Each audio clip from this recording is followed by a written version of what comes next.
Pai kusare ngal pai ngal labangal nantungal linde pai ngal nanda edeya paile wanaka birdi pai kusare no salmina on no lando sidon e jang nokku kala ka wondon e ka jodor don sabuna ko aduna piji dan no wodi si sanzi goddo wolantama ayiya na horema donc mo kala e kala mum e gido mum e jatigi mum sen yadda en famondire ara la euro on la weltano do andi sak 20 heures yiti day fiyo men humputo on ko fewndi kon tele lagine hara dun tawaka kadi e birdi I don't andi menebi alude ko klanji buy woni ko laami lagine kono ka yewtere piji din labana jama on I don't andi sen yadi en famodiri ay benni wonanu e famu wana gotum pay kusare ganyo be pay donc no wawata wonirde andi ko non nde woɓɓe no yiɗanama woɓɓe no monanoma hara yande suka mo Côte d'Ivoire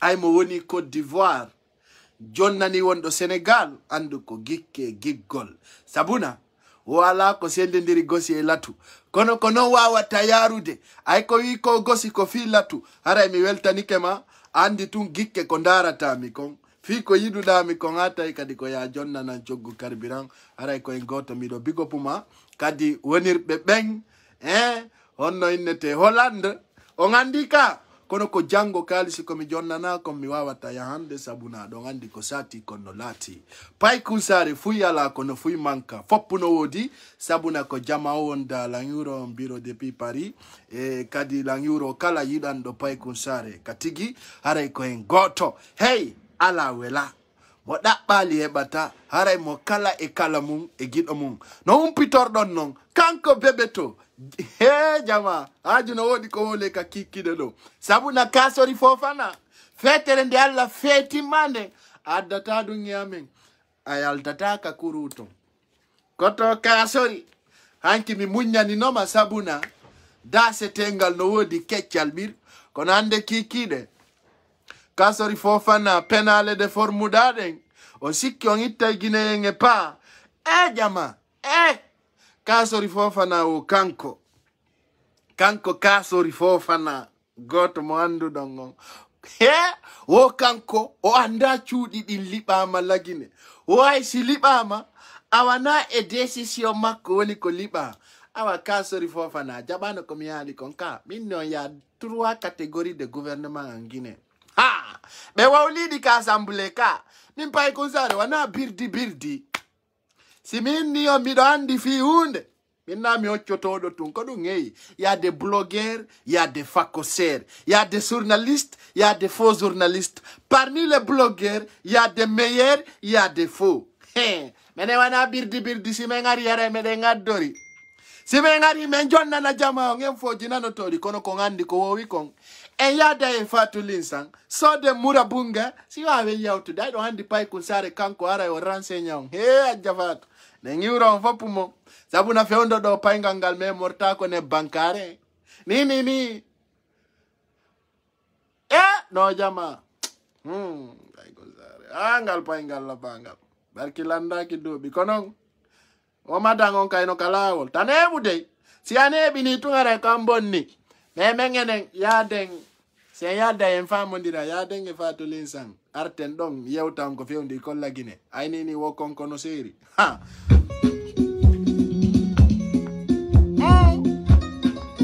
amadara lila wo pati mun ko ñande sodanama gude loppi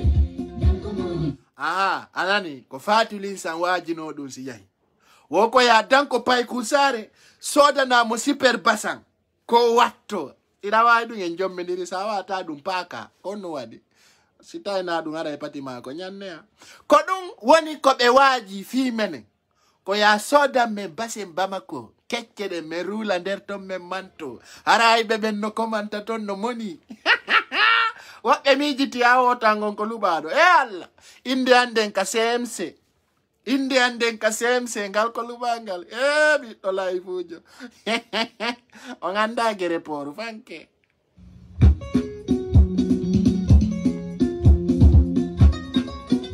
pay kusare inno tummiɗo medde kono penale de jama o yiɗa sodanamo gude leppi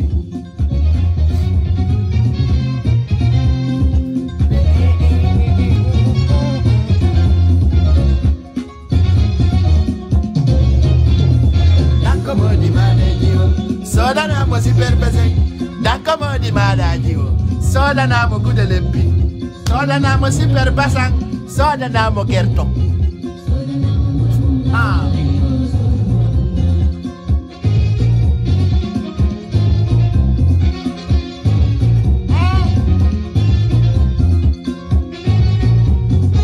pai kusare wanaka birdi Jube sode murabunga Sodi on soda na pai kusare Araronda ya tede den kapiti kinani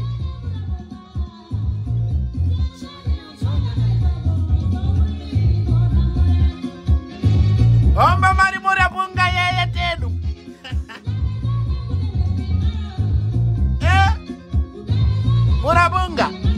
Murabunga Deya yo jarama Sode kudelepi Amene ko murabunga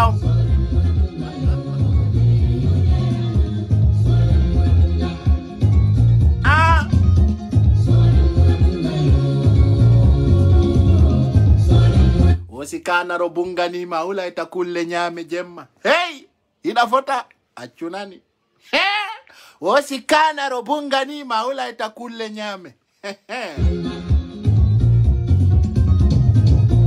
Wande la baya nafaya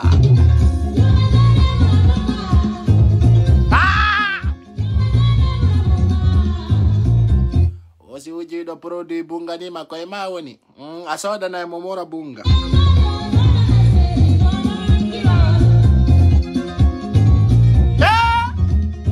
Albert Camara yai kasambule tai mongongi moso yotong minyawe te sema kiwate zize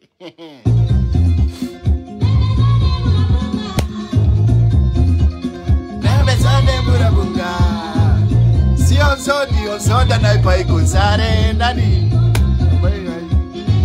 Menangala uloni komenentu Nebe sade le bilepi Sadi on soda na seri mani nitambari Konen bera deya yo jarama Soda murabunga murabunga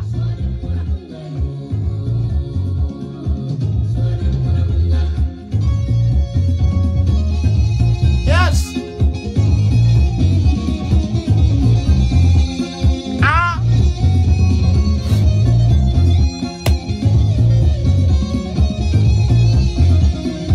Combo money.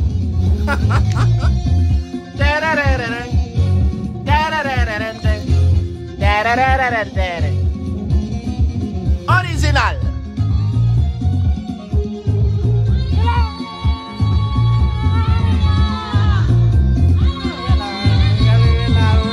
Viramo la tama. Alano na viramo la tama. Original Landonara. Motuba yulba respecte take kasudu. Si tuba manna yuli ara ya kasudu tonko birdi.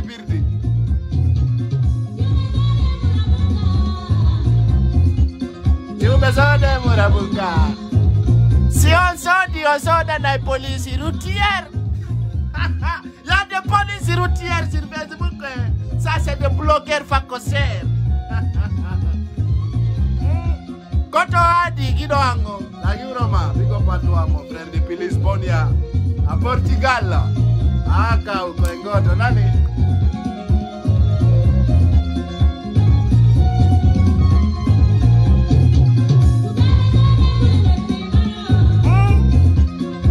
Besode kudelepi maro Io besode murabunga Taunatu edu mene meyeye murabunga angoro ala Sali ujallo murabunga garantui anko mako wanako yeye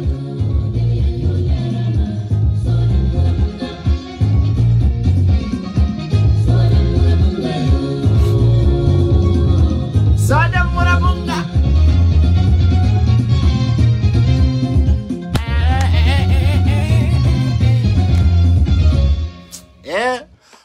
rabunga na ko yeyete kono dun no golli nani bawdo sedari katigi no golli e puis no yaadi e no labira donc musidɓe wonɓe darde payku sare miɗo salmina wonirɓe Conakry wonirɓe kala ka woniri hande ɗon andi ko goɗɗo waɗi andi min buy addanay la message kono men ça à côté c'est pas important c'est que l'essentiel aujourd'hui c'est que je vais vous faire rappeler je vous aime e aray koyen goto weltiɓe fii ko payku sare heɓi kongoto on jarama on weltanama mi andi koyen goto ɓe weltaki ɓen ɓe pooɗa ko ɗon ha ɓe tawale ko payku sare jenga ay ɓe inni yeeso ittay kumpa sabuna ko ɓe yiyata kon ko wontiri yeeso bono lawaki ndu nani haray ko non woniri mo kala ko handi e ko miji kono noon foppuno handi arana okkaɓe oto ɓen ara ko arangal wujja yeyta no andi si windike ka CMC inde manden aray ɗon jilla e nduggo parce que aray duwañi on no weltanima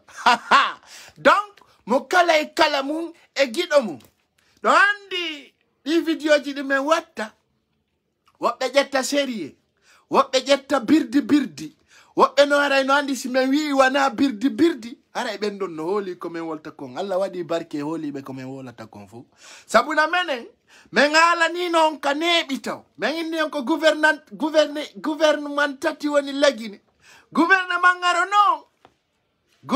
ngaro noon on no jooɗi kekutureya ko ɗum nanon min wiya ka garage ko ɓen noon ko ɓen darata payku sare jemma e ñalorma ara Alpha Condé no jooɗiɗa à chaque moment Alpha Condé wiya way il a dit quoi ok gouvernement wonɗo on Sékou-Touréya ka ɓe wiyata ɗon Kékou-Touréya on gouvernement ɗon janeno to bandiji buyno e nder on gouvernement ko bandi kilan bandi ko innete ko andi minu noon mi haalanno min he si bandi sefu nodditi bandi yoɓe waɗu réunion assemblée général ko yaltata ɗon ko laaɓay poy yimɓe ɓen sikki ko fino ɓe jalira wona fino jaliron musidɓe si leydi woni gouvernement tati haray ko ya jooɗo heɗoɗa anda on bo yadata sabuna si chauffeur inni si chauffeur Gilles ɗon andi ɗe otoje wiyeteɗe Gilles ka si chauffeur waɗi opopopopopo ara passage ko andi ko fof mo kala ko yo ɗaɓɓu ko cikkora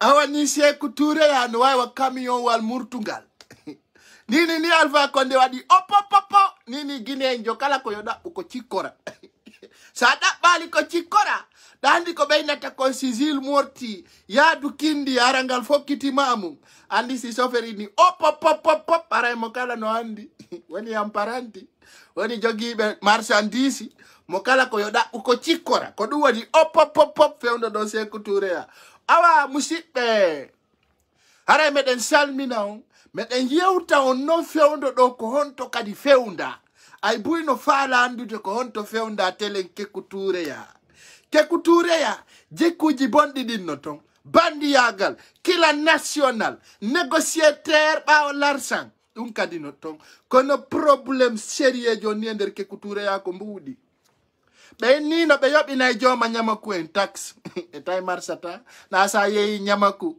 si yoɓa taxe ɓe tay Kékou-Touréya ɗum marsata joni noon e nder mum andi Alpha Condé ko bandi Alpha Condé ko bandiru kasori fofana Alpha Condé ko ɓe mercredi aro o nanay ko Alpha Condé jabotomo ko kasori fofana wi wo luwa halala Guinée wo hoolaki suspicion awa kaydeji maɗi yahay ka tribunal kanko kasori fofana o wi wo penale ko gouvernement jogiti kon o waray ɓe ronki fodore nden ko kasori fofana woni o sabuna kanko ko yi ko lagine fo ko fodore a yaltata andi kon ɗum woni arde lagine fewndo ɗo o ganda ɗon andi ka dadisi e tumbarno ɗon mo kala wiya ko ya bonni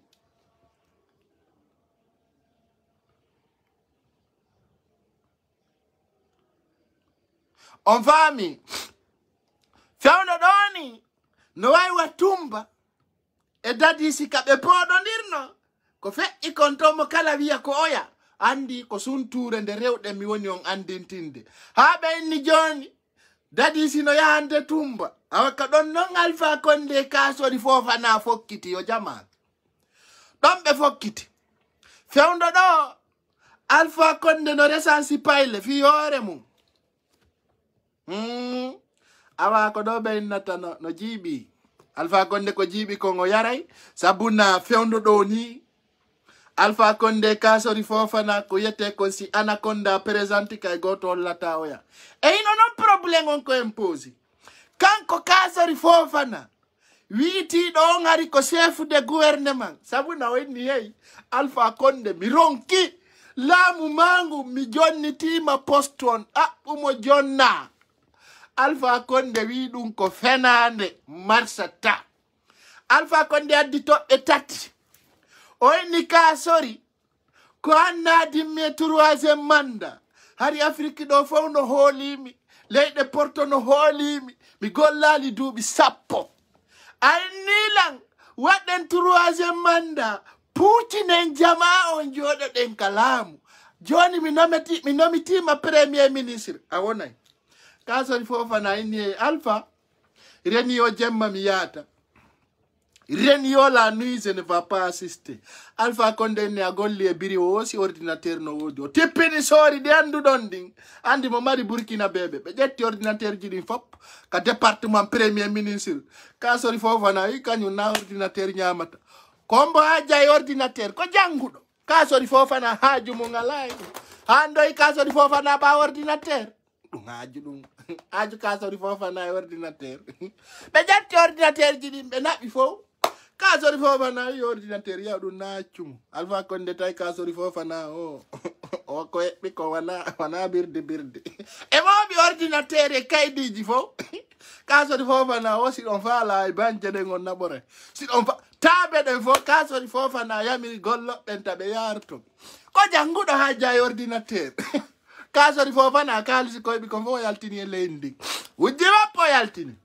Alpha Condé a wulli to ta ko yang be jetti ordinateur ji din mandi ko gouvernement tati won to hajo kasori Fofana ordinateur ji be addi bere rouge be addi o be exitay ko be nola kon kasori Fofana wi wona war gollanka o wi be o yo be mo bu kala ko be fala pop woni lere didi kasori Fofana no dali Alpha no dali sen kunkaba no dali ay goto no jodi Alpha Condé ni andi o dekki mbuddin ko gonga awa ko non lando be no wiya harana ka birdi Alpha Condé tay tension o monti tayo udditi bini o wadi ni jama ari Alpha Condé wadi ni Alpha Condé ayli hore o ni mbudi di kasori Fofana nyami di ti va la vomir ko dongo ni woko kasori Fofana nyami ko ngotutay si bandi no kambani bandi chef ara hedo yaaju ko benna te kon si bandi kambani bandi chef ara hede ko arta do ko don menginata ko sati ko no lati sabuna wo si bare di yidi di nguri ndiri ko gerda wo ko ma di susindira hayna si tawi bare manu nei hay si tawi bareru mandu kala ko widandu ko dundu watta si bareru hoduru ari di wurondiray awa hede non kabennata don ko sati konno lati kasori Fofana wi Alpha Condé minani fi bandiyagal mangal kono min atawdange Lansana Conté atawdange laamu sayi ka bandi mi temontete wenni na monanaki mala hande mo mi jillindirtama andi si do wattani ila on nanno journaliste be no wiya no gasa kasori Fofana aray ka assemblée no gasa oron carte c'est pas obligatoire Alpha Condé ni habelang mi do mari bandiru ndun no wiye damaro ko nattana ledde alarba e bandiyagal kasori Fofana fuddita wigol min mi yata goy min mi ala yade assemblée parce que mi hala neno mi ala yade ok Alpha Condé wi ayahay sa yahali damaro yahante damaro wi ok hey allo kasori il faut ante mani tu connais nous sommes des frères et il faut que tu viennes tu respectes l'ordre parce que tu sais on a existé en tant qu'assemblée tu dois répondre kasori ni ok ala problème yahay kono njalata ko du woni mo liwti maggo baggu nyakkay kono puucay ko du woni Womo nyamiriwa bono joɗoray wattogo ko ɗum heɓi kasori Fofana Alpha Condé ka gouverne o turman kasori inni Alpha Condé a forsi lammiya hay kono a jalata si bandi nodditima yi yayata ɓe yayahay fita ɓe hele becce ɗen fita ɓe addu bere rusu ɓe kina pama ɓe puccine a jawɗa ko yayaw kasori Fofana wi on forsilan kono mi yahay kono en jalata o hikka kasori Fofana ari ko ɗo waɗi lineti wangal mo ndara bandiji ɗi seede taw habbe mi holla on jama habbe mi holla on ko feƴƴi kon ka sambule taw yi on andon wana birdi wana ka birdi wana ka birdi habbe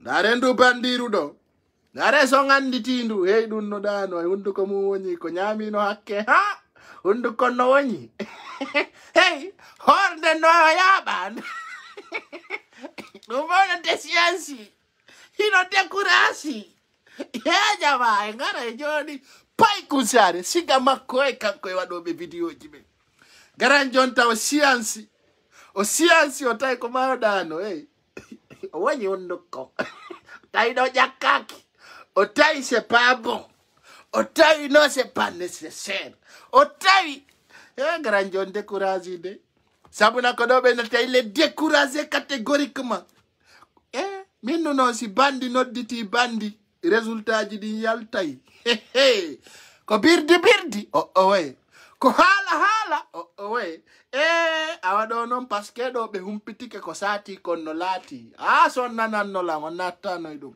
garan jon o yondini habbe mi holla on président on ka sambule habbe jama hey o soɓɓindi ay kasori Fofana joɗɗini o soɓɓindi o ɗani taw hey jama kikkalaje ɗen ɗano to ɓe panino o ɗani andi billa mari caméraman ɓe j'ai des caméraman qui prennent de bonnes photos goɗɗo yaltata ɗo ina pay ko sare ko montage min simi arni laamu ngu wana ka birdi mi peñana ɓe aɓe mono ayna ɓe wawani lan goɗɗum yessaya awa e nder mum Alpha Condé force no situation on wendi ko ma kasori yaha kasori nuno kañum yahata o wi kanko ko faala ay Alpha gerdini o tawi marsata o inni Alpha Condé kanko wawata warude selludale o inni Alpha Condé ka tigi min kasori min laamu no welanmi ha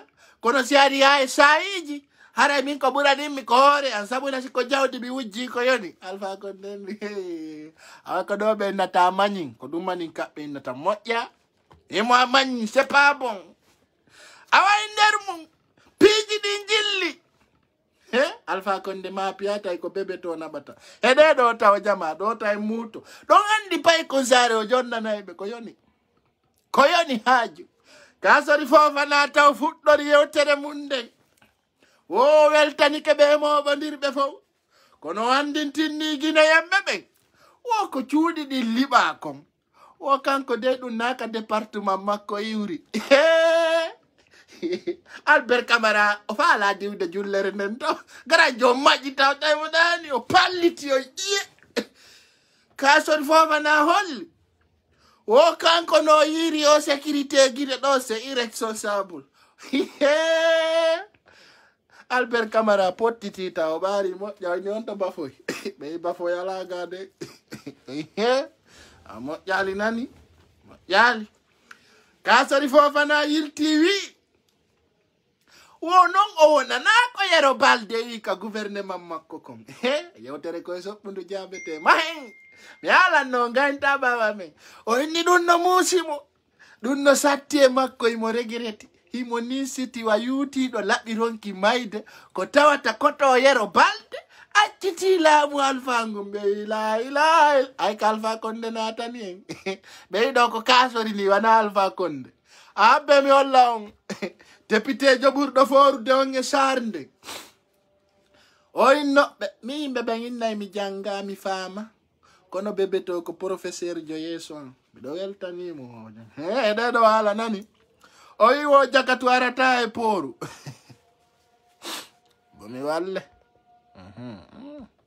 o wi jakatu arata ka poru ka sori fofa na o wi unobe ede do tawandi ko ala sede wo ata yarde yeso ka andi enen ko weltondiran den de ngara haray de ngaddori ko yoni wana birdi de ngara haray de ngaddori ko jama on hedo hara jama on yeddata sabuna ko video pay kusare tu woni goddo wawata contredisude ko wawda video ko ha pay kusare nata ko innuda da feeti o e affaire wadugol video live si pay kusare nati ade jay ha donc non woniri wana birdi yesaya donc sa nani video live ko pay kusare ngal pay ngal labangal nantu ngal linde pay ngal watta birdi ça veut dire qu'il y a des problèmes.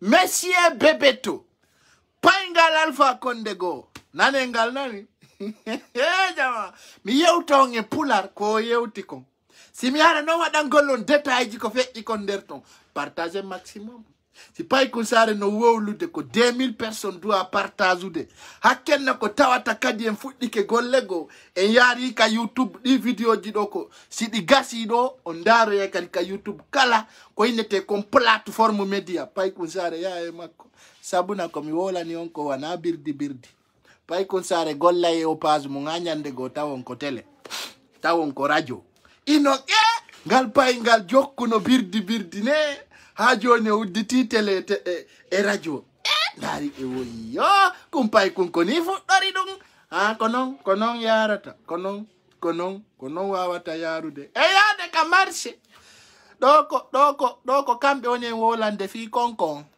hede nani écoutez attentivement ce qui passe ici. Vous avez dit que dans 2 ans la Guinée va dépasser Côte. Kanko Bebeto, professeur international, jangudo aka plafond, o jangia o wadi plâtre. Bebeto, gandal makko ngal no fe'i porong yaire porong. Kanko don warno wolangol kasori fofana, gongaji di. Kanko Bebeto, awo fuddori non, o wi hey, an kasori fofana. Innitido ko premier ministre chef de gouvernement. Jama. O wi o awi uno nyandego e nder duubi didi lagine fe'ito to Côte d'Ivoire awayde. Vous avez dit que dans 2 ans la Guinée va dépasser Côte d'Ivoire. Aha kanko Bebeto fetu do ha mayo ayo kanko baka ko gandal yangata mijitare na ko sida jangi si mijitoda kanko du ngala nder to kanko ko direct o holli kanko baka o kanko kastori fofana holluno jamao o ender duubi didi ender duubi didi lagine fe'ito to Côte d'Ivoire o ko dum kasori fofana biuno aujourd'hui wi no wo hande nde nyalande nde fewndi den Bebeto amettata kono andi a fuɗɗi kelan welde sabuna ɗo a wola ni kasori fofana gonga Bebeto ene annene si gardi on no fala no ma warde be warte no ede nani le maman n'arrive pas à préparer maragoulay kono mi wola no min no si soso be nyamali be wola ka wo be wawatani nene mabbe wawata defude maro nyama soso me wolu no ka pay kun sare wolu no du wobbe ni kumpay kun no bonnedi kumpay kun accata hala walo do doyna mi ngal ko kanko Bebeto wo kambe ni nene mabbe wata defude maro o mi wowli ono wonbe langinde pay kun sare ngenge do ko mi wowli ko Bebeto wi wobe wawata fewndo do ni defugol maro may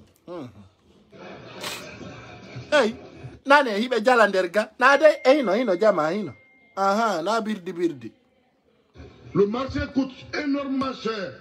Aha Bebeto ok ma misuarum Bebeto tienza c'est pour toi Johnny ma misuarum kanko Bebeto wi ka sambule futti e yo wo ko futti e yo awa wi kanko Bebeto o marché on no seri nami woli ko Bebeto may je vous assure la fois dernière ma femme m'a donné nane hala aya jo be pese O ko assemblée Guinée onni. Ay be holli do Macky Sall o kanko ala ko wola na be. Nane ko assemblée woni wolude fi defo futti e konko. Be do la Guinée. La Guinée. Onon ko fi defo futti ma pini jama on to. Iye. Moi-même, j'ai donné 100 000. Il dit non, tiens, manger konko, il va payer toi-même. O jonni bengu makko guluji temedere faran Guinée. Yo bengu makko yaw ka makiti. Bengu makko wi ankadi yaw. O yai ka marché o landi konko be indi mo ko 80 000. Muse. No way. Aha, awa ko kaso il faut fana wona yewtede be jabani o gaynito. Je suis parti, on me dit un seul konko 80 000 francs. O wi konko be landi mo konko o wi konko goti ko 80 000. Dare golle assemblée jama. O ko do mottondira ko yo yewte hede. Comment je vais payer le reste de choses? O nabi 100 000 francs Guinée. O ender on 100 000 francs Guinée don di wawali sodude liƴƴi. O ko honno sodirta basalle jakatu e maaro ko watte nder ton warbe ka wurere payle den dekka. Jama. Awa o desidi o bonnay laamu ngu. De la ben kelli. Acceno Milando, si député nyamali prisonnier politique warra onno. La Guinée nge wuli kat. Kadedi nge way wayite. Monsieur le Premier ministre. Awa fuɗɗike o anka sori Fofana. Ko enen woni si welama takkutu. Enen pullo fuɗa rondi teddungal le sutura. Awa heɗe nani. Vous avez dit qu'il y a des problèmes. O ka sori Fofana wi Guinée bebe wo problème no leydi ndi. Bebeto. Sawa c'est toi. Ande Bebeto narde gongaji te. Naam. Les conteneurs transport cher. Kanko non Bebeto inni waddugol conteneur la Guinée ko gonga hino satti. Wodon Bebeto. D'accord, ça me fait 36 ans sur port. O duuɓi 50 e jeego kanko Bebeto mo gollude ka port. Awa ɗo fenande marsata ɗo c'est-à-dire que ɓeynata kon tappale wawata marsude ɗo ko kasori Fofana woni Hollande. Naam. Je suis transitaire avant d'être député. O kanko non ko transitaire. O yaltinay otoje, o yaltinay maaro, o yaltinay konkoy, o yaltinay fo. O non ay o waɗi ɗon duuɓi 50 e jeego. O acciti ɗum ɗon o heɓi poste yeteɗo député on ka jooɗe o dekka. Je suis d'accord. Le crise woɗon non himo woni d'accord. On faami. Awa heɗiteno. Mondial a fait, la Chine n'a pas pu préparer les conteneurs vides pendant 1 an. C'est le woko gonga. E ko inna kon wo Chine wawali moƴƴinde conteneur jeeɓi hitande. Awa holliti non awa jenteɗo. C'est là qui a fait le transport d'un 40 qui faisait $3 500, qui est à $15 000 aujourd'hui. Woko feƴƴa ko lagine mais inni o men puucinayon o tourman woni ni conteneur ko jarata ko $15 000 ɗum ari ko 3 500 iye e jano ngajuno ton. C'est voici le cause de la crise. Mais woko ɗum ɗon kasori Fofana wi woko ɗum addi tampere nder lagine. Awa le concours ne vient pas dans le conteneur. Awa kanko non o wi kanko député o. Wo konko wana e conteneur arata. Basalle wana e conteneur arata. Pompiteri wana e conteneur arata. Maro bara wana e conteneur arata. Hako pute wana e conteneur arata. Hako boroke. Tapalapa. La ilaha illallah. Komene Bebeto, komene Alpha Condé yayi. Mene. Bebeto nyotani do kasori Fofana. Crise. Mais le concours ne vient pas dans le conteneur. Koma pini soso pe woko fiyo konko ebo. Ononge konko nana inde. So puchinali Alpha. Ononge konko. Sinara kola kara idondi. Yo konko ne vient pas dans le conteneur. Awatu. Le kobo ne vient pas dans le conteneur. Awado ay benanta ben français nani. wo kobo kobo wo kobo kobo arata e nder container pi jama andi nyande o nyande sa ndari Paykou Sarr a ɓeydoto likez, abonnez-vous, ne manquez pas mes vidéos live, partagez maximum. Donc là ngu woni wolude Paykou Sarr wolina ɗum feƴƴi e bukkuji mum.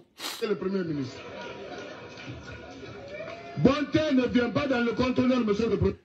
ɓe kupi mo haala kan kasori Fofana inni woɗo yo accirni wowlugo kasori Fofana wi woɗo yo accirni awo wandintinni kasori Fofana wo pompiteri jakatu tiga kecce tiga yorɗe wo ɗum ɗo fo na e conteneur arata awa bete ɗum ɗon duwaka serude awa jama ko ɓe innata kon fenande ñappa e kono siyay wosi suudu ñappike andu ko konkole woodi haray musidɗe ko min wolantan ko ngesaji ɗin fof min humpita on min addora noon preuve tawata Alpha Condé o wata yeddude ko Paykou Sarr watta vidéo Sékou Touré a ndara mo ɓe Sékou ha ɓe ronka ɓe nano ko gongale le petit la parler la vérité awa ka IFDG kamɓe kadi ɓe ndara ɓe tawa ko gonga ɓe tawa no yaadi e nécessaire ji ɗin min si assemblée Guinée on joɗɗini débat Paykou Sarr joɗiki ɓe ndaritake parce que ɓe andi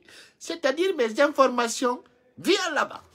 Donc mes chers compatriotes guinéens har noon miɗo wolande on fi bandiji ɗin bandiji ɗin noon hiɗi Conakry ɗi heewi tew kalamu ni ko gouvernement tati won ton ɗum men haalanino kanko Ibrahima Condé himo dirige affaire kanko Diané himo dirige affaire kanko Kasori Fofana himo dirige affaire joni noon Hajja Kanni e groupe mum on kañum kadi no ton o andi ɗon Hajja Kanni ko sonnaɓe Alpha Condé ko ɓe woni première dame ka ɓe innata kon en huis clos joni noon e nder mum Hajja Kanni woni ka ministre de plan andi noon ko yiyete ko plan yimɓe ɓe ganda kala konko gollete kala ko gollete ko Hajja Kanni andata way ɗum ɗo feƴƴiri ni o randa modi makko Alpha Condé ya hey sopiti natuno konkoli ɗi natiri ɗon ɗi yaari ni Alpha Condé na okke se note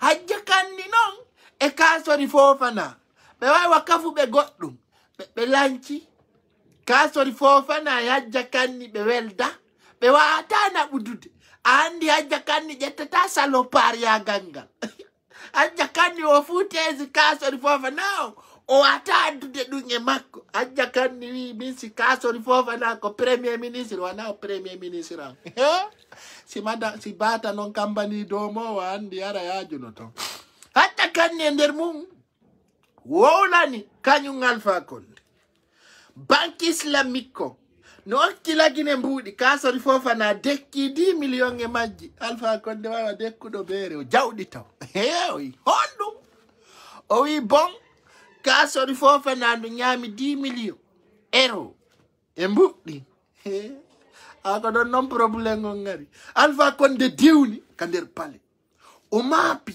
Alpha Condé ni wata walade ɗano o wi ko ma wara ko Kasori Fofana o lando Kasori Fofana ko honto waɗi mbuuɗi ɗin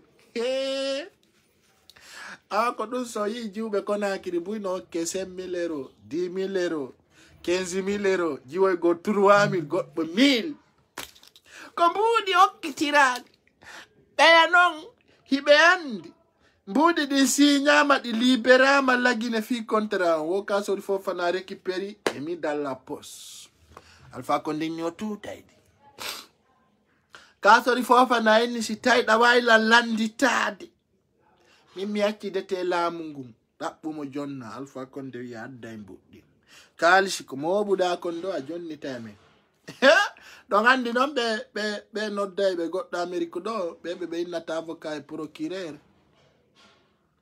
on faami bo ɓe innata procureur walla justice américain on les CIA les FBI ɓen si noddima nawa si a jara a jindike ma ɓen si wi ko yaaru ɓen noon ɗon andi FNDC no portanno Kasori Fofana plainte Amérique ƴettimo ko ɓennata kon en cours de téléchargation c'est-à-dire en cours d'examen ɓenni ko yo Kasori Fofana noto Kasori Fofana dummini o ndaari o tawi kaydi jananiri no moƴƴi kono wana siga ɗum ɗo e ino le naalagine joni wana Amérique joni kaalisino ton ɗon andi piiji buy yewtama ɗo ɗum ɗon no laaɓani o ɗon andi noon gaɗa ɗo si ɓe noddima ka laamu ɓen no ɓuri ɓen ma hawjude Amérique mi nani nene ma no nele saloɗa ben ma nela ma inna a yata kono wo si justice noddima araɗa ñunki o ton ha yewta ton wo justice américain o iɓe wawi wa hellale la ɓe ala siɗɗo ɓe ala sabu ɓe anda sababu o sa hewti ko Amérique mi nani wo ɓe condamné goɗɗo en tant que mo wuuri ɓe na condamné jusqu'à la fin du monde ɓe feeti de ɓe condamné te ɓuri duuɓi maɗi si ɓe condamna goɗɗo 125 ans duuɓi temedere no gaye joyi andi ko fiita hetto et puis wokka ɓe sokkatama ɗon ko kaso nanditayngo e Panama nane taw andi ko yete ko Panama ko gaso e nder leydi na fi yaltugol wowlete o si ɓe meƴƴima ɗon hay négociation ala sakko yalta sabu na fi yiwgol ma taw ko ɗon ta woni probléme o ko nanata ɓeya ari kaari no sokano kel kaari anda ko séri lombo woni yo Allah dandu en probléme Amérique ay min ɗe leyɗe fof mi hayloto mi darno jama wuriri kono way ko non wawata wonirde yo Allah dandu on womo sokama Panama aray koye nene makko e babe makko toranomo Allah ñando hetti o taw feetu o sabuna Panama no fotawa quartier e nder mum Kasori Fofana yajja kanni ɓe opposike jonno mbata e dow mo si opposike ara ɓe conséquence o e nder mum non ka assemblée ko ɓurinmi ko mettude koko Kasori Fofana hulali kon fenunde Guinée yemɓe ɓen kadi an e min ɗa andi ko Paykun Sare yewtuma nde ñande hari buy hoolaki minni cuuɗi buyno liɓede yo fulɓe ɓen accu ƴettugol mbuuɗi mum ɗin ya darna étage-ji lagine on faami ka je l'avais dit Diané ko woni ministre de la défense mi haali mi fillitike minni pullo Fuuta si a añama ndar no waɗira gurdam maɗa ona free ona happy e hande pullo Fuuta ko duwa mijitade écoutez attentivement actuellement pullo Fuuta jawdi ko duwaɗa kon heɓude ko ya litu fi no selludale laamora ko mi halantama ko noon pullo Fuuta ko ya maru manditoɗa ɗandi Paykun Sare ɓe inni wo famuɗo sifora e wagando buyno ƴetta yewtereji an waɗa ka hoore juuɗe woɓɓe kadi waɗa ka hoore peɗali kono nangirka yewtere an wasi a andi ka tigi Paykun Sare andama sakko fenane pullo Fuuta si a caali ƴettugol mbuuɗi mum naɓa lagine fi sodugol leyɗe ko perdi sa ƴetti mbuuɗi ma ɗin a darni eta si walanakime maɓɓe liɓa ay onon tigi on nani kanko Kasori Fofana o wi wo kamɓe ɓe anda on to décision liɓo cuuɗi ɗin iwri ka nder quartier ji ekele andi ko mone ma wona ɗon andi noon yewtidiren gonga o hakke haɗata heɓo jawdi kono jawdi ndin ndi nafatama sabuna ka watta ton fo koko boni an sa ƴetti duuɓi ɗa yangade a yaya darni étage goɗɗo addi liɓi on no wawɗa ala ko pleñoɗa honɗum wonata litma o an e min ɗa andi hande si en maayi no woodi ko wowle andi sa bonnanama no woodi ko wowle joni noon ayɗa andi mbuuɗi ma ɗin ɗi daɗata min ko piiji ɗiɗi mi wajotoma si a nani nafitora sa nanali hatta ɗo Paykun Sare no mari hinda e lantra si woɗimo ɗo joni o waylita e caabi o hayloyo e sarde hawron ka warta o gara sabna Sénégal siɗa mari kaydi a bonna goɗɗo a yiloto e sarde no faliraɗa bandi ala donc e nder mum pullo Fuuta andi sa darni suudu ndu daɗata sa udditi bitiki o daɗata sa jombi debbo a joɗɗini o daɗata ɓiɗɗo ma daɗata joni ko nu wonta littuma o an kadi ɗaɓɓutu jawdi ma ndin lita fiyar do leydi ndi awa noon tinnora ɗum wasi a maayay vous comprenez sa waɗali ɗum ko perdi poso won marande sabu na wiray ka jananiri arta lagine yaka opérateur économique ɓe inna maɗa naati e infraction ɓe yoɓina maɗi foppo ɓe jatta sari kayre por lagine ko andirta tawa daɗata e baraso le yomɓe jattay police lagine on ko merde alors salopard ñangama di sofale ko ɗum so yedir ton teddungal ala ayika donc sa yetti lagine a monoto ko weltiɗa o a hayloto e nder afrique fop haraɗa welti sa yetti lagine ɓernde ma nde mono nde wona triste sa yimɓe ɓen no wuriri noon hara ɓe jawɗi jama on no weela sa wattana liila aye goɗɗo no mononorani goɗɗo ko heege ngen min no noon guerre noir de la Guinée, guerre de la bourse, guerre de la fe moƴƴa e nder mum la Guinée fewndo ɗo pullo fuuta ko duwa andude littuma on ko fii no selludale laamora sa hittinike ko haajuma sa hittinaki ko loppotima ka ngandi kono noon do ko ɗo sakkitoroyta andi ko ɓeynata kon tiɗa andi hirande ma ko walagol ɗeɗɗe kisa walo lawfonta dande nde ngabboɗa sabuna mi wolanayi on ɗo histoire um tosokun si feƴƴen e piiji goo sari ñawlino kilo jeɗɗi tewu ka koto demu ɗo nande kilo jeɗɗi tewu fi utte jeɗɗi on faami ka on andi noon ko wiyete ko sari ko piwum bonkum kono ɗon andi sari e benja fo no joƴi kono ko sari ɓuri bonki komi woni on yewtirde ɗum ɗo ko fii ko woni kon feƴƴude la Guinée he nayi rasidda ana wotagi awa kappeje ɗen ari andi woɓɓe ko fier d'être maninka kono na maninka politicien quand je dis nayi rasid c'est une personne qui m'aime énormément et puis kono ɗa andi si minni nayi rasidda sosoɓe go falete muncitade ale ona sosojo o ko kappere nde kankan vous comprenez nayi rasid ko métis jo joɗiɗo Bruxelles min noon mono falala min si artisi umbarindikela mi tippa e makkum tippe quand je dis nayi rasid c'est ma chérie quelqu'un est fâché il n'a pas mourir moi je m'en fous y a pas de jugement Dakar et moi je m'en moque vous comprenez. Alors c'est confirmé, bientôt vous allez savoir qui est Nayi Rachid. Parce que ne vous étouffez pas, vous allez me trouver à Bruxelles. Ah, donc c'est ça, c'est une personne très gentille et puis il aime beaucoup le peuple. Et elle n'est pas raciste, elle aime tout le monde. Donc, quand tu as donné, quand tu as wondo. Andi si pullo inni kappe no moƴƴi aray ko jaabere woɗɗi donc musidɓe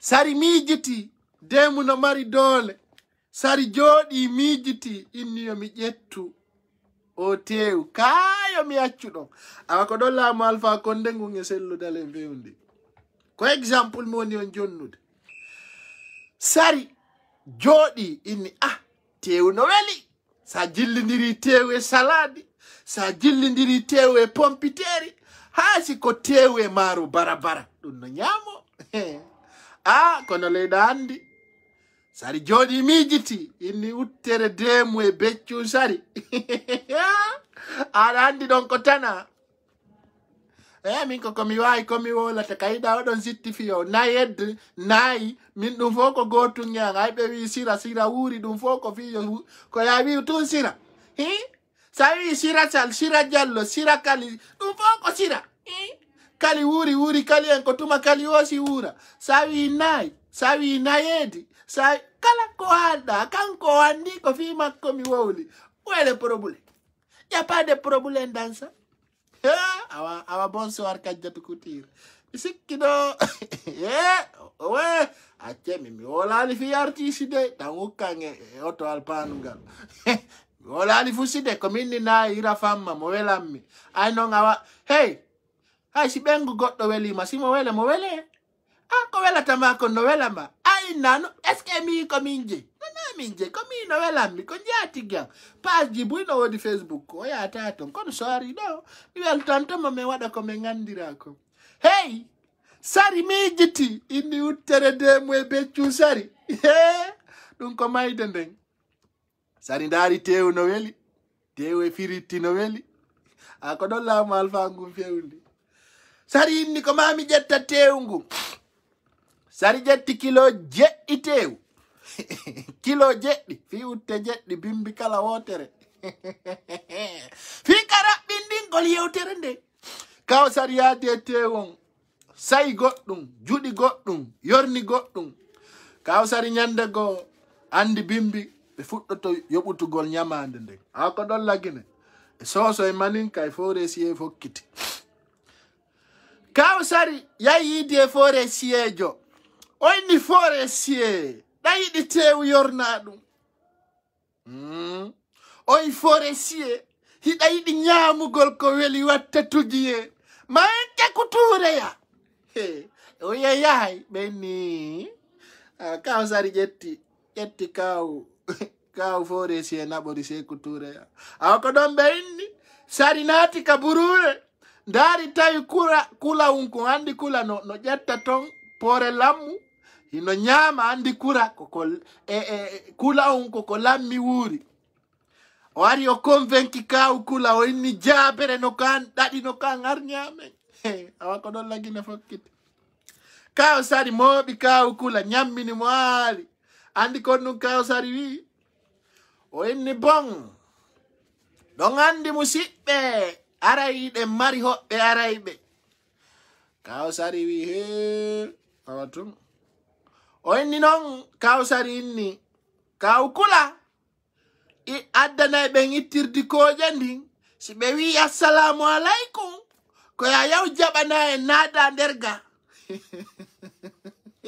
jama kaw kula no ñaami ko lammi watti jaabere ha jawɗi no waɗi ñama ko fop ha weli ok ɓe haldi ɗum ɓe waali kaw sari acciyaka subaka fuɗɗi innugol komo mi jokkule andi ko ɓe yetta komo jokkule komo muusuƴiye ko ɗum men innatan pular komo jokkule komo muusuƴiye reedu no musammi kaw kula landi ko on woni lekki ken woko si ittirdi koja ndi ngari ko yon jaɓu demo aroy bimbi subaka wi mi salmini on kaw sari inni kaw kula salmite jaɓon ittirdi koje ndin e jaa ko uttere woni arde ala kaw demu naaɗi haka kaba sawtata joɗɗinani kaw kula sari ƴetti hoore mum nde wi mi yetti Allah lutti jeego kono mi aranayi on ka fen fitta en tongo ko woni kon feƴƴude lagine nomaɓe ministre buy wi no yetti Allah kono buy no faala seekude fewndo ɗo parce qu'ils sont commencé de recevoir les conséquences awa ka andirta noon ka haaju Alpha Condé boni ɗon bien ka haaju Alpha Condé boni ɗon kaka o ƴettuno ka andi ko ɓeynata kon kaw benja andi benjare nden no mari cagale awa ko ɗon noon Alpha Condé guinemɓe ɓe woni arde c'est pour dire que c'est comment ça passe en Guinée quoi actuellement e nder mum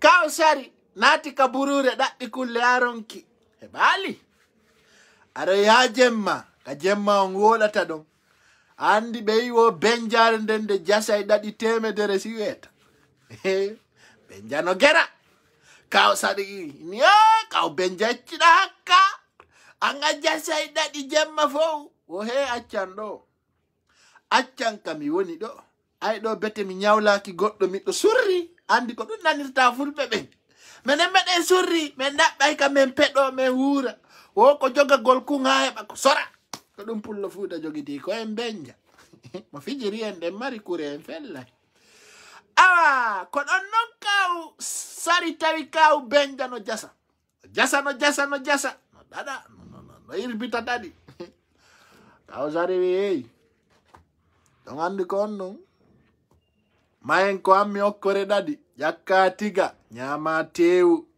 andi ko kawdemo woni ko andi lutti kilo tew goto fi yawa ngollo mi aranayi o ñande go histoire o gara miɗo jooɗi ta wonno laba ko ɗon noon fulɓe ɓen Alpha Condé sakkitoroyta o histoire ɗo maremo mandi to ɗo kaw ben jayni kaw sari accan ko mi jasata ɗo ɗaɗi wata ittan ɗo de No. Kau Benjawi saiti lando. Anabay lang koma. Wenni mi hebay fo. Wenni oyi. Okay. Ala problem. Kau sari wat dong ala jiwel diabe yadi. Kamakko. Fi tongi tu gollon fi tay nebo. Ah papa. Ko experience tranquille. Pay kun sari wana birdi. Sari do aspiroto. Ener mung. Kau sari jeji kau benja be yadi kamaɓɓe. Kau sari andi tun siɗa fala wernugol mo fala da jamfagol. Wiugol sa yari si probule ngala. Ɓe watta ma yiwde tewno kafirgo. Ka yawɗa o andi tun fala na mokkude o ngetana o yombinante piji ɗin fo no siji o fala ma wiugol ti vame enceinte ka memuɗa o jaba. Non probule ngara. Fuɗɗoma no wiide ɗa sikkude min miɗo hakka. Bappa ange ɓengo ma yewta so ñande wolda o mettinane. Fuɗɗoma inde mi jaɓata yawre ndengoy min nani ƴettirɗami ka min ngadduɗa ɗo. An kay noon ɗa andunogoy fewndo araynoɗa wana fini tu ngarduɗa. Aka ina nongo ƴettirma waddiri ka makko. Kono noon an kadi noon awa ko non woniri. Awa mi wolana on noon. Kaw benjay kaw sari kasedi ɗon. Awa ko ɗon alfa konde guinemɓe ɓen seedata kombo moni. Awa jama heɗe pular. Ka ɓengu ma wattinnude ma wanani yaddirɗami ɗo o andu aray ara mamodiri. Ara wandi ko innu ma ko ngan tigi ka Sulaymana Sow. E nder mum sari jeji benja dey. Ɓe jeejidiri. Andi ɓe inni o mayde ay goto riggota ko sinamo terrainwal wari ka. Kaw benjari inni joni hikke yeso kaw sari ay ko non andi kam on. Mahen kaw andi tun siɗa bondo ka yawɗa o ɓe inni o kammu ngun no towi ha kono bondo ƴuwoto kayiɗa bondo o no serindo. Kaw sari ya yeƴƴito kaw benjayna mahen meɗen mbawo mahen ɓe yahi ɓe yaha ɓe hewti. Kaw sari woni andi koɗo kaka sera wonta wosi koɗo bungi ko takan jaɓi. Sayi koɗo no inna heɓa e geɓal ko takan jaɓi ka ɓe inni hiru a weeru. Kaw sari ɓanni tewu ɓanni liƴƴi ɓanni tiga ɓanni gerto ɓanni piiji fow. Wi kaw benja ñaamu kaka ma andi kaw de mo wara e bimbi. Ɓe yewta e nder ko ɓe yewtata kon. Andi fenowo accata famasi wola. Benni wosi fenowo hendike wosi fenowo wayni kema wi tunda salmina mawɓe ɓen innugol Paykun Sare no jogi otowal Sénégali. Paykun Sare no watto laaɓuɗi. Paykun Sare no mari montorji. Paykun Sare ko yiɗaɗo ko muncowo gerto ɗon accu e makko. Ayne nanno nande piiji buymi kono o yela ko coora. Ko ɗum mi wi si fenowo wayni kema wi tunda salmina mawɓe ɓen ko lutti ko ngaccudu mo tonge mum. Innugol maɗa juuti walla da fanɗi ɗum ngaccu ton ko nanoyɗa o. Ko non dey jama Paykun Sare darata son do ara da welti. Awa e nder mum Kaw Sari desidi wolana kaw benja. O adda ittirdi koƴe. O kaw benja ñaami ay ngari ka hirande fo yoni kaw benja ni koko ɗo heɓi o ko yo muññitor. Ako ɗo ɓenni fulɓe ɓe wokko étranger lagine. Ako ɗo nami woni on wowlande ko ɗo hande ton expérience on ko Allah addimo. Kaw Sari wi hey o ñaami a ngari ɓenni wo kono ɗo andi ka subaka nawnari ande no woyarde wonde beccal Musaylan wonde ƴiye Musaylan o wi he awa tum Allah addu afiya e woyyo e piɗon tampi mo musu ƴiye no tampi Kaw Sari no wowla andi o sami janike goɗɗo ko andi ara e moƴƴa. E nder mum awa ukkondira ako ɗon ɓennata fulɓe ɓen inna mahen tun. Laaɓay andi kayiɗa o ko ɗon ɓe jogiti laamu alfa ngu mahen tun. Ko ɗon non woni arde fengo. Kaw Sari wowlini kaw benja ni andi ɗaɗi no Musa meɗen ko wetuno meɗen gerdude dogude suuɗagol meɗen ɓora ɗaɗi ayi ka tawɗami ɗon joni accu fowto ɗen. Kaw Sari wi ok jonde wawi fowta gola sittirdi koje ndi ngari jaɓanon en ka dambugal andi Kawsari hawrodirino e koye kulloyɗa fu jam fike koy jam fi koy ok aɗo ko Benja Sari ukkodiri ko ɗum woni ko selludalen e Alpha Condé e nder mum Alpha Condé no sikkude no ƴoƴi selludalen ko Benja awa ko ɗon andi noon Benja kañum no mari ko fiɗira ko yette ko cangalle e nder mum andi ko keko hakka o susata Benja andi Benja ko ɗum woni roi de bourse e nder mum tewo Benja no weli kono wela memude ko ɗum woni ko weli kon e nder mum non aro yaka raɓɓinɗingol fitta en waluɗo sabuna ala gandi buyno intéresi mi aro yay wuddutugol YouTube bango mi janna on pular ara ndaro woyiyay e nder mum kaw Benja joɗi ɓe Kawsari ni wone ka dankiga are takko an joɗe ƴetten photo a salmodiren waɗen ko wiyete kompe jondidiren juuɗe lakide ko leydi men Kawsari wawli kaw Benja ni ɗon andi ko on ɗum ko halduɗen ko yomi ar walen hirtoɗen ñamen ko weli waynodiren bimbi mo kala ƴetta lawol mum yaha Kawsari inni no ko solidarité ɗandi ko enen kaw Benja inni ha bonɗo buway mo inni no boni mo inni ko bonkiyoɓi e gañanendi accumo ɗon puccinede e heɓugol malere ɗum ko kawa yaari o on faami ka on faami e nder mum wono yaka subaka ɗon andi Kawsari ko bonɗo mo andi uttere ara e bimbi uttere ara e bimbi subaka fi tew kilo tew luttuɗon wono yaka 4 heures Kawsari fuɗɗinnugol woyayyo nene e pindu ɓandu no mum sammi e woyi koyɗe an ɗen juuɗe an ɗen kaw Benja tay monike andi tumpullo yiɗa ngerme jemma taw kaw Benja lanni tension o monti kaw Benja wi ha eppi ɗum ko satine yurmuɗe andi ko ɓeynata kon ko invitation décevante ko ɗum woni catine yurmuɗe Kawsari wi ko waɗi mi nawnu kaw Benja ni ƴettu paracetamol waɗa dose coronavirus on walla watta e pikiruwal Ebola walla ɗa wawi wadde fi paludisme o miɗo nawni on ña ƴettu comprimé fatayɓe walla min dogine donka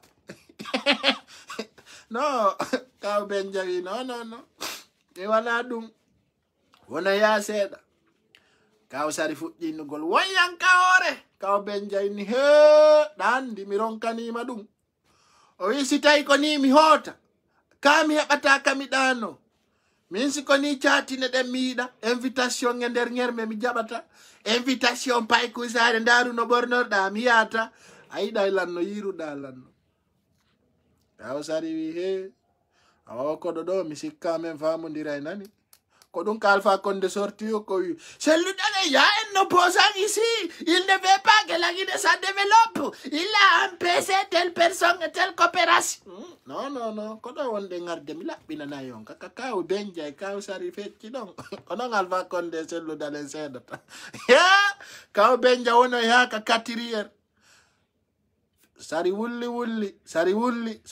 ñunci kaw Benja inni konno wowɗa ƴettude ɓutta Kawsari wi ka subaka ɓuttay si woni ha bimbi on ɓuttay si ɓuttali do min mi yahay woni noon woniri noon sondo Kawsari hawto woyanka ɓawo woyanka koyɗe kaw Benja faami ko aro yaka 5 heures andi kaka 6 heures kaw Benja faami affaire no arde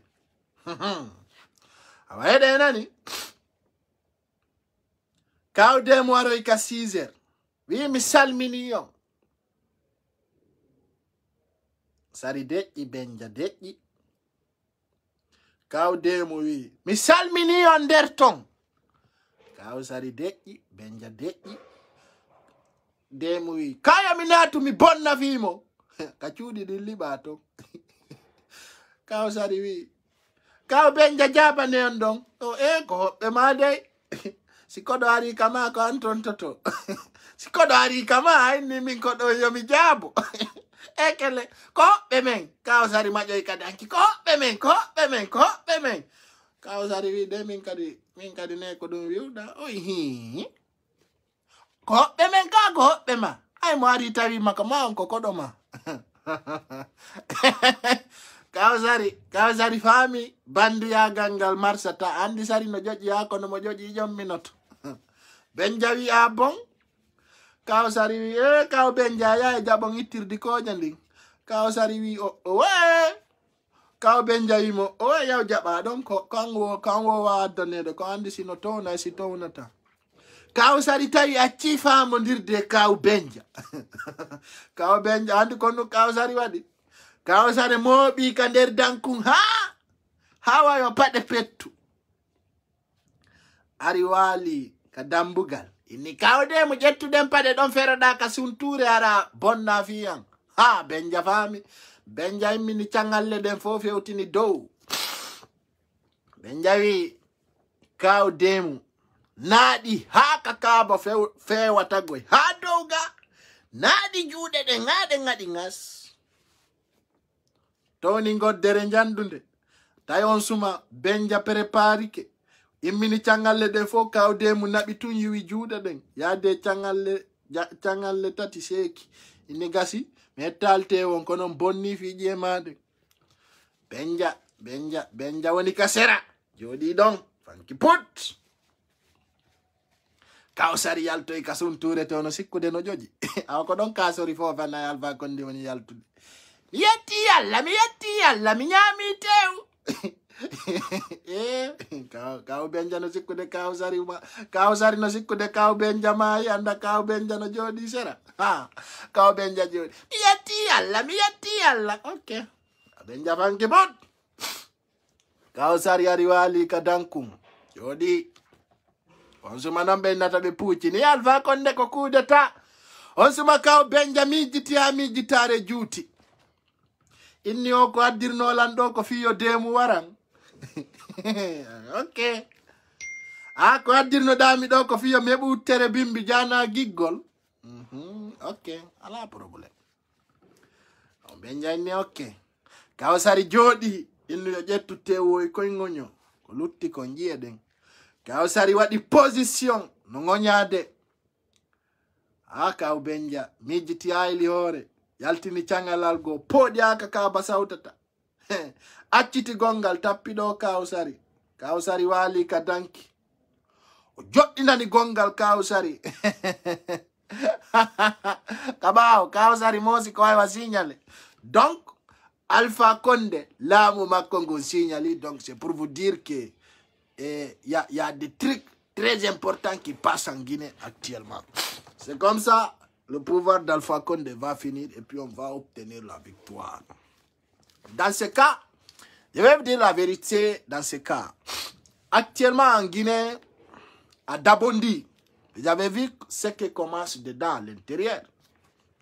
À Dabondi, je vais vous montrer ce qui passe, vous allez écouter. Vous avez dit que... À Dabondi, vous allez écouter ce qui passe actuellement.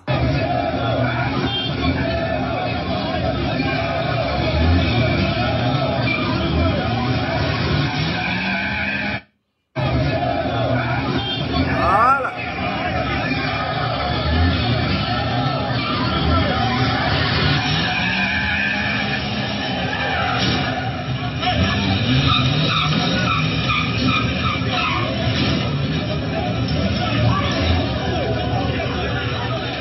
Des jets de pierre contre du gaz lacrymogène.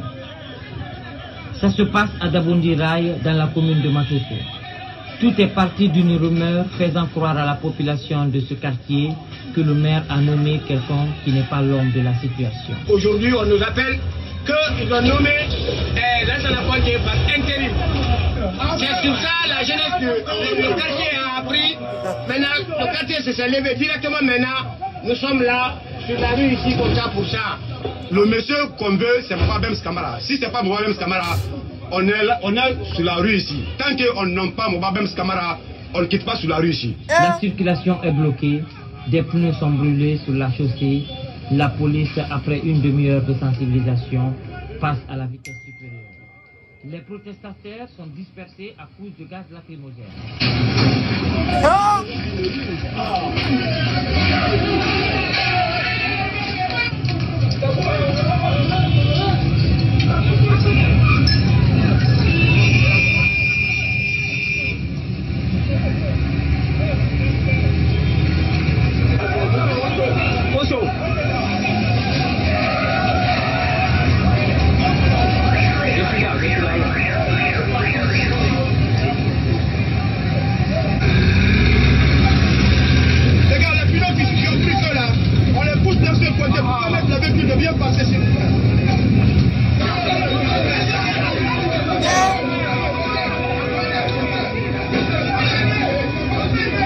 Après des heures d'affrontement, la police finira par rétablir la circulation.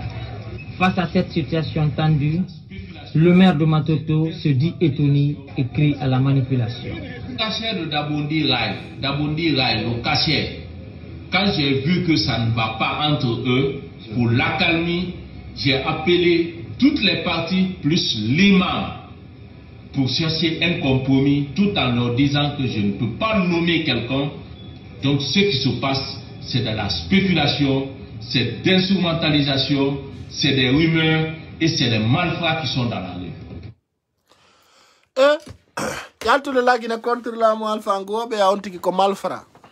Donc, tout ça s'était passé dans notre commune à Ratoma avant. Donc aujourd'hui, les malfrats se trouvent à la commune de Ratoma. Ah bon? Ne plus, je m'excuse. Les malfrats se trouvent à la commune de Matoto. Les gens qui ont sorti pour soutenir Alpha Condé, les gens qui ont sorti pour taper les pieds, pour taper les mains aussi, pour soutenir Alpha Condé, je vais vous dire, mes chers compatriotes guinéens, ça ne fait que commencer. Ça ne fait que commencer, je dis bien, c'est les sous-sous qui vont chasser Alpha Condé au pouvoir. C'est les forestiers qui vont chasser Alpha Condé au pouvoir. C'est les maniqués qui vont chasser Alpha Condé au pouvoir. Je vais vous dire aujourd'hui, à côté de Kankan, il y a eu 4 morts. À Sigiri aussi, il y a des gens qui sont morts là. C'est-à-dire, Kadouma, Kakang on déjà c'était ton. Donc, Ande Sibendari, Kaore Laol, Kagoudron, Kotombe Woni Mayude. Accident de moto, Nyande o Nyande Imbenomai, ka territoire mais bizarrement. On famika, c'est bizarrement que les gens morts à côté de Kankan. Et quand tu vois, ça va t'étonner. Ça va t'étonner les choses. Ça va te trembler la tête. Maintenant, Tawandara no Yurmi. Donc, vous allez voir comment l'Assemblée a déroulé. Oye Damaro, ko yete Damaro, ko le président de l'Assemblée Bandio. Aujourd'hui, ce soir, je vais vous dire, Oye, Hibedani, Kasori Fofana Aliko. Étonnés, ils sont étonnés. Tellement que les choses sont discrètes. Dans ce cas, quand on vous dit à l'intérieur, ça ne va pas, d'autres personnes croient, d'autres ne croient pas. En dit la Guinée, il y a 3 gouvernements. Il y a 3 gouvernements en Guinée qui dirigent avec le pouvoir d'Alpha Condé. Il y a 3 gouvernements là-bas. Il y a un gouvernement là. On dit chaque gouvernement, notre président. Donc dans ce cas, actuellement en Guinée, leur problème, c'est comment avoir de l'argent. Et que si tu as un bout de bakido et de l'euro, Alpha Condé est obligé de démissionner. Parce que, on bouille un petit que tel un médiaji. Alpha Condé no fala no négocie de fiu du Togol frontière Dakar, Guinée. Mais dans ce cas, le président de la République l'a répondu. Tu as fermé les frontières sans me demander. Et si tu veux les ouvrir, tu vas les ouvrir toi-même. Merci, président Macky. C'est une bonne réponse. Hande, Alpha Condé, ayotai tamperende nati kaledi. Mafala wadugol ama umal de penale sabuna dong anti, kanko Alpha, oyao no fami nani, CEDEAO et Union africaine, c'est-à-dire il a fermé cette frontière par des preuves. C'est assez faux. Il n'a pas dit la vérité. Kono penale alpha den, kala kame woniri de marchata, on va le démentir. C'est pour cela de dire chaque personne peut faire son combat contre Alpha Condé. À ta manière, à ta façon. Hande si ko poste wada ko pazuma. Walla bindol, single fewi e single fewa. Bouindara et bedon anday ko hondung wonda wolude. Il y a des Sénégalais qui me regardent, il y a des Maliens, il y a des Burkina Faso, il y a des Ivoiriens, il y a des Européens, je ne peux pas compter. Mais dans ce cas, mon lit, je sais que c'est clair et franc. Vous comprenez? Donc dans ce cas, aujourd'hui, du monde entier a compris que le gouvernement d'Alpha Condé, c'est un gouvernement incapable. D'abord, je vais dire grâce à vous qui dénoncent. Grâce à certaines personnes qui ont décidé de dénoncer les mauvaises gouvernances de la Guinée. Et si on était et si on était calme, beaucoup de personnes seraient aveugles pour voir cela. Et pourquoi aujourd'hui, plusieurs personnes sont contre Pai Kounsare parce que je dénonce les mauvaises gouvernances d'Alpha Condé. Je n'ai jamais insulté une personnalité. J'ai dit, le gouvernement d'Alpha Condé a fait ça, il veut faire ça avec des preuves. Et il ne peut pas démentir cette vérité. Et je vais vous dire, mes chers compatriotes guinéens, il faut qu'on se lève, il faut qu'on se mobilise pour dénoncer les mauvaises gouvernances d'Alpha Condé. Pourquoi? Pour quelle cause? Il y a des preuves réelles. Aujourd'hui, le monde entier a compris. Alpha Condé, son clan, c'est des sanguinaires, c'est des bandits. Et aujourd'hui, quand vous voyez, même le président de l'États-Unis, Joe Biden a décidé de parler pour le cas de la Guinée, c'est parce qu'il y a certaines personnes qui ont dénoncé les mauvaises gouvernances d'Alpha Condé. Donc, ne négligez pas. Et Dandi, asi kaikon ko on awadde ko samakala, kono ko nyande go wawatandude. Donc, Andi, il y a des sources qui viennent. Et ande la bani kanko Alpha, la moumakongo yari follere. Comment faire pour se retrouver? Koyo wada yimbe ben penale. Naba mi anda fi dun no woniri. Nane fenande kasori fofana. Musipe, hande kombo woni ka réseaux sociaux. Parce que donc andi, moi je vais vous dire, à partir de là, ay kambe witi be ben wo hibe ardi lady ndi.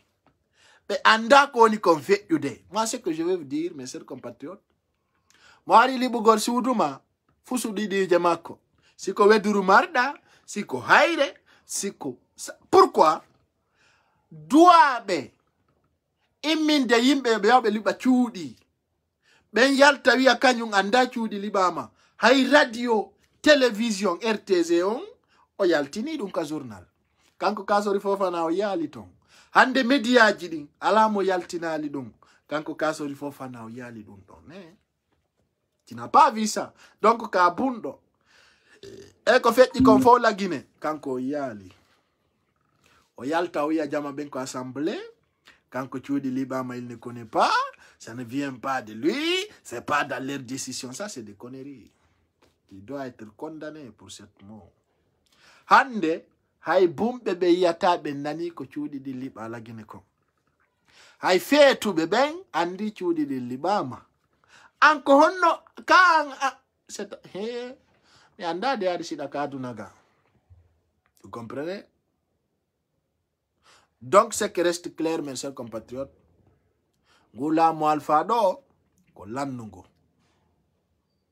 Kolanungu, parce que les cas, il faut que les Guinéens vont continuer à dénoncer. Mihalanama. Soyi, je vais vous dire pourquoi aujourd'hui, beaucoup de personnes n'ont pas la visibilité, surtout certains journalistes guinéens qui sont là à Dakar. Vous n'osez pas de dénoncer les mauvaises gouvernances parce que vous avez peur d'aller en prison. Et que, je vais vous dire, Handela Weltano, un grand frère Peul, que j'ai retrouvé à côté de la station.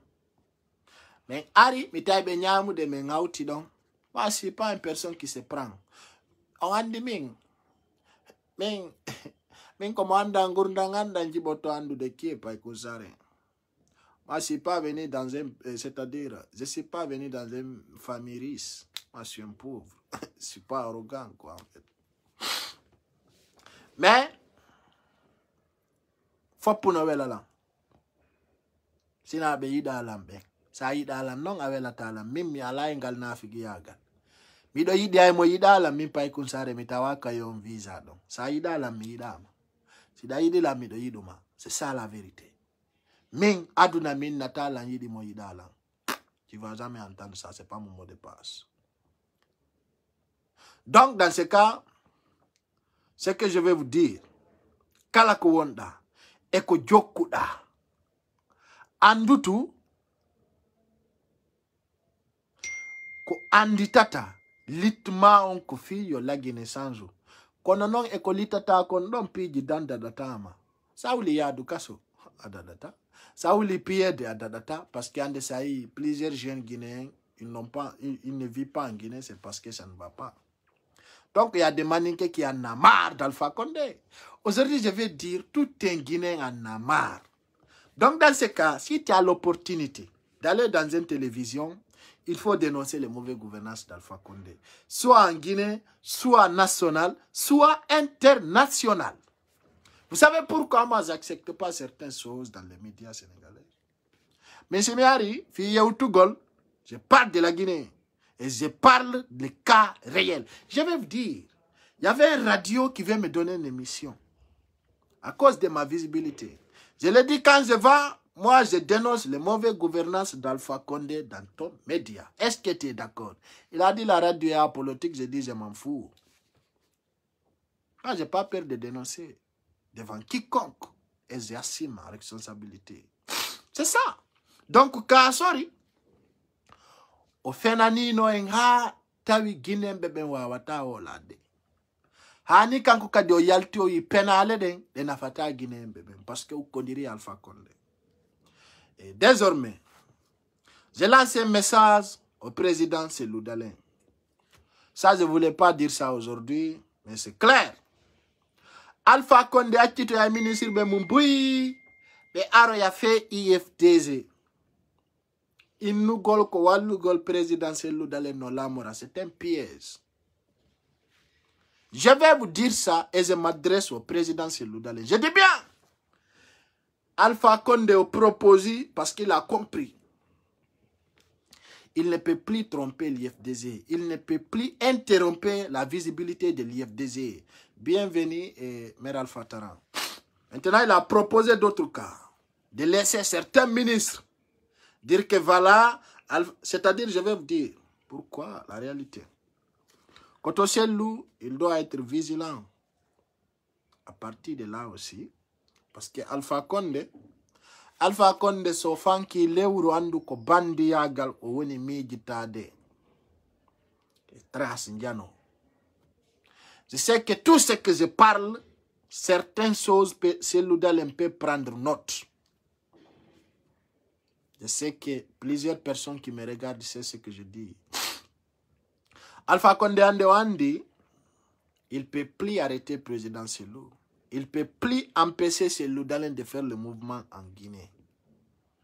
Maintenant, c'est pour déstabiliser son gouvernement. Pour dire, voilà, j'ai laissé telle personne parce qu'il est de l'IFDZ. Les personnes vont aller dire d'abord, l'IFDZ a refusé de me joindre.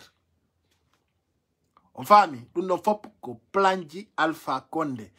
O akito ya ministre be makogo, o ina benko yo yahu, alio, Cellou Dalein et IFDZ, parce que fiondo do monodi, kala on fa la do, participe de. Mi a kaso rifo fana mi hola kigo. Hande si Alpha Condé ini o iti kaso rifo fana. O ini o ya o tauto ya Cellou Dalein ko piège. Hande so iti Tibu Camara, kanko Alpha Condé. Oni o Tibu Camara, Yahoo, bao Cellou Dalein ko piège. Et le cas que je vous parle là, ça soit clair pour vous. Alpha Condé ko plan onini o décide. Kombo itata ko gouvernement mako, yaha participa ka élection, c'est-à-dire ka alliance ko IFDZ va la forme Golkondo. C'est ça qu'il veut. Aujourd'hui, je vais vous dire, mes chers compatriotes guinéens, Cellou Dalein accueille tout le monde. J'espère bien qu'il ne parle pas ses secrets privés à tout le monde. Ça, c'est bien, mes chers compatriotes.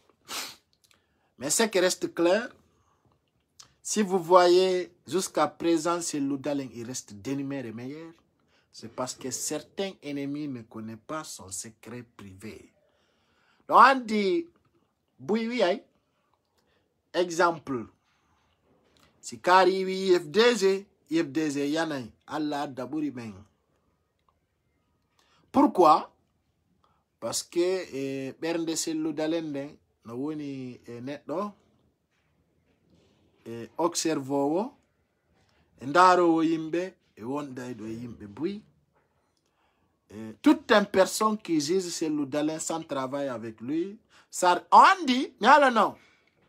Il y a beaucoup de personnes qui se trouvent dans la, c'est-à-dire qu'à court Cellou Dalein, non. On y paye quoi, on y soukabe, on y anjandube, mais on la fi Cellou Dalein be andamo. Parce que, je vais vous dire, hande sa landi ke do sukabe buy, ange Cellou Dalein kon nu yewtu do. O enete min ko mi ardi IFDZ, ko fi bende labunde, ido yidi IFDZ ko fi do mi ari mi aderi. Mais est-ce que tu as cherché à comprendre c'est quoi l'objectif? Aïka. IFDZ wana androit da birdo mbudi ko. Androit da birdo lamu. Donc, à Diboui, d'où à Famoude. C'est pour cela quand j'entends certains dire Cellou Dalein no satti juude, himoyori juude, o accita tambude. Cellou Dalein inde ko entreprise ou diti. T'as dit ça? Il t'a dit qu'il a ouvert une entreprise pour chercher de l'argent. Mais non. Il a ouvert ça parce que c'est pour tout le monde. Donc, les gens doivent comprendre cela. Hande, kondong Alpha Condé tampiri, ko hunde wote repet. Hunde wote repet to tampiri. Hunde wote tampini Alpha Condé. Ko tampini mo kondon non, o wawata reparu de dundong. Parce qu'il a perdu les gens. O andi ande kadi, Guinéen joong, wawata mo holade. O umpitike kadi, Guinée John Fala Kafi Mako. Maintenant, son problème, c'est comment déstabiliser l'IFDZ. Donc, dans ce cas, moi, ce que je veux dire à tous les militants et sympathisants, à fin de film, on a doit donc faire moude, sumusu du yon denye mete kono kode ala gabiti dem burata andorde. Alpha Condé o décidé wa du gol plan bandi agal go. Otawata, wana ko fait ikontunka assemblée. Donc ça c'est le début de commencement. Mais pour interrompre l'IFDZ, Alpha Condé planifie certaines choses. Donc ce que je vais vous dire, militants et sympathisants de l'IFDZ, on est fiers et courageux. En dit-on, Alpha Condé ko bandiran, ko bandijo, mo fop, doit andu de fimu ko bandi o yida en kadi o yida guinéen ben o yidanta kadi guinéen ben. Donc c'est ça la vérité.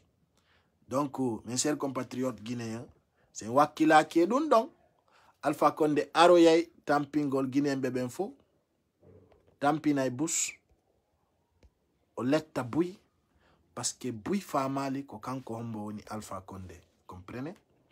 Donc moi, c'est ça que j'ai à vous dire. Et vous allez aimer partager cette vidéo. Pour tout le monde, vont voir. Inch'Allah, demain soir, on se retrouve à partir de 20 h. Au revoir.